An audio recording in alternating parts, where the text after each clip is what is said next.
안녕하세요, 여러분. 오늘은 여행 중에 꼭 알아야 할 중요한 정보를 가져왔습니다. 혹시 비행기에서 커피를 주문하신 적 있으신가요? 아마 대부분의 분들이 그러실 텐데요.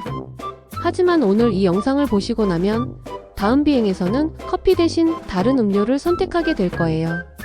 비행기에서 커피를 마시는 것이 왜 좋지 않은 선택인지 그 불편한 진실을 지금부터 하나씩 파헤쳐 보겠습니다. 특히 첫 번째 이유는 정말 충격적이니까 끝까지 꼭 봐주세요.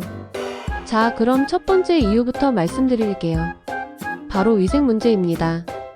이게 제일 심각한 문제라고 생각해요. 여러분, 기내에서 사용되는 물이 어디서 오는지 생각해 보신 적 있으신가요? 비행기는 하늘을 날아다니잖아요. 그럼 물을 어떻게 공급받을까요?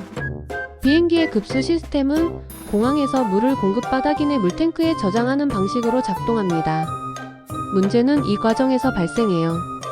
급수호스, 물탱크, 그리고 커피 머신에 이르기까지 물이 거쳐가는 모든 경로가 완벽하게 청결하다고 보장할 수 없다는 거죠. 실제로 미국 환경보호청에서 실시한 조사에 따르면 많은 항공사들의 기내 급수 시스템에서 대장균을 비롯한 각종 세균이 검출되었다고 합니다. 특히 커피 머신은 온도가 높고 습한 환경이기 때문에 세균이 번식하기 좋은 조건을 제공해요. 더 심각한 건 이런 시설들의 청소와 소독이 얼마나 자주 그리고 얼마나 철저히 이루어지는지 승객들은 알 수 없다는 점입니다. 항공사마다 위생관리 기준이 다르고 특히 단거리 노선의 경우 청소 시간이 매우 제한적이죠. 그리고 한 가지 더 생각해봐야 할 점은 커피를 우리는 온도입니다. 보통 커피는 85도에서 95도 사이의 온도로 우리는데 이 온도가 모든 세균을 박멸할 수 있을 만큼 충분히 높지 않을 수 있어요. 특히 일부 내열성 세균들은 이 정도 온도에서도 생존할 수 있거든요. 승무원들도 이런 사실을 알고 있어서 많은 승무원들이 기내에서는 절대 커피를 마시지 않는다고 해요. 대신 밀폐된 병이나 캔에 든 음료수를 선택한다고 하죠. 이것만 봐도 얼마나 심각한 문제인지 알 수 있잖아요. 두 번째 이유는 수분 부족 문제입니다. 이건 비행기 환경의 특수성과 관련이 있어요. 비행기 내부는 정말 건조합니다. 습도가 보통 10%에서 20% 정도밖에 안 되거든요. 이게 얼마나 건조한 건지 감이 안 오시죠? 사막의 습도가 대략 25% 정도예요. 그러니까 비행기 안이 사막보다도 더 건조하다는 뜻이에요. 왜 이렇게 건조할까요? 비행기는 고도 1만 미터 이상의 높은 곳을 날아다니는데 그 높이에서는 공기 중 수분이 거의 없어요. 기압 조절을 위해 외부 공기를 계속 순환시키는데 이 과정에서 습도가 더욱 낮아지게 되는 거죠. 이런 환경에서 커피를 마시면 어떻게 될까요? 커피에는 카페인이 들어있고 카페인은 이뇨작용을 촉진해요.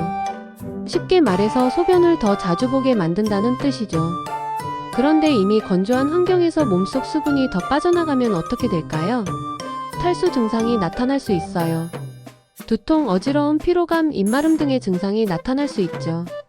특히 장시간 비행의 경우 이런 증상이 더욱 심해질 수 있어요.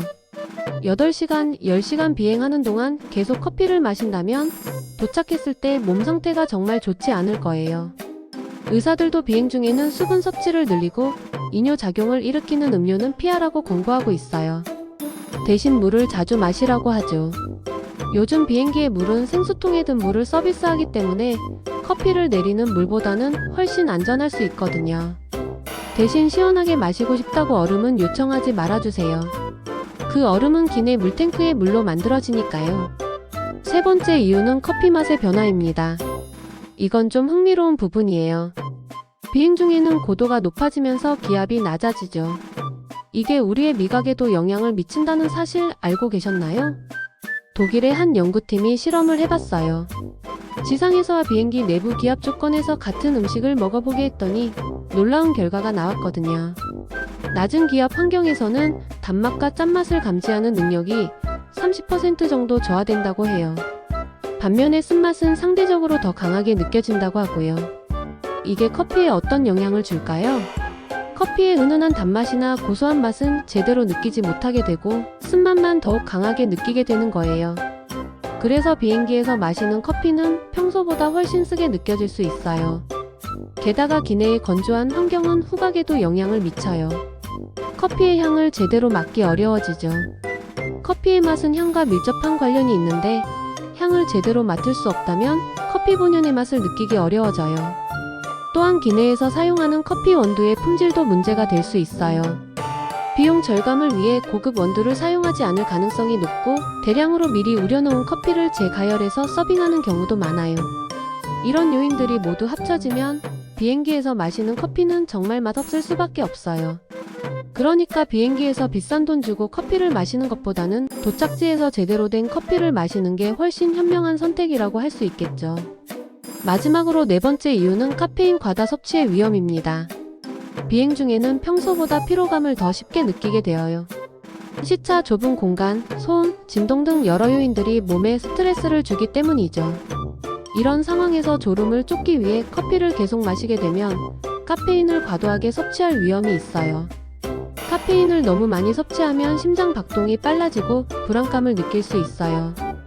특히 밀폐된 기내 환경에서는 이런 증상이 더욱 심하게 나타날 수 있죠. 그리고 장시간 비행의 경우 카페인 섭취가 수면을 방해할 수 있어요. 도착지에서 제대로 잠을 자지 못하면 시차 적응도 어려워지고 여행 내내 피로감에 시달릴 수 있어요. 또한 카페인은 앞서 말씀드린 대로 이뇨작용을 일으켜서 화장실을 자주 가게 만들어요. 좁은 비행기에서 자주 일어나서 화장실을 가는 것도 불편하고 다른 승객들에게도 민폐가 될 수 있죠. 그럼 비행기에서는 뭘 마셔야 할까요? 가장 좋은 건 밀폐된 병에 든 생수예요. 위생적이고 수분 보충에도 좋죠. 아니면 허브티나 캐모마일 차 같은 카페인이 없는 차를 선택하는 것도 좋아요. 과일 주스도 괜찮지만 당분이 많으니까 너무 많이 마시지는 마세요. 정말 커피가 마시고 싶다면 공항에서 유명한 커피숍에서 사서 가져오는 것도 방법이에요. 물론 보안 검색대를 통과한 후에 사야겠죠. 여러분, 오늘 영상 어떠셨나요? 앞으로 비행기에서는 커피 대신 다른 음료를 선택해보세요. 건강하고 즐거운 여행을 위해서 말이에요. 영상이 도움이 되셨다면 좋아요와 구독 부탁드려요. 다음에도 유용한 정보로 찾아뵙겠습니다. 감사합니다.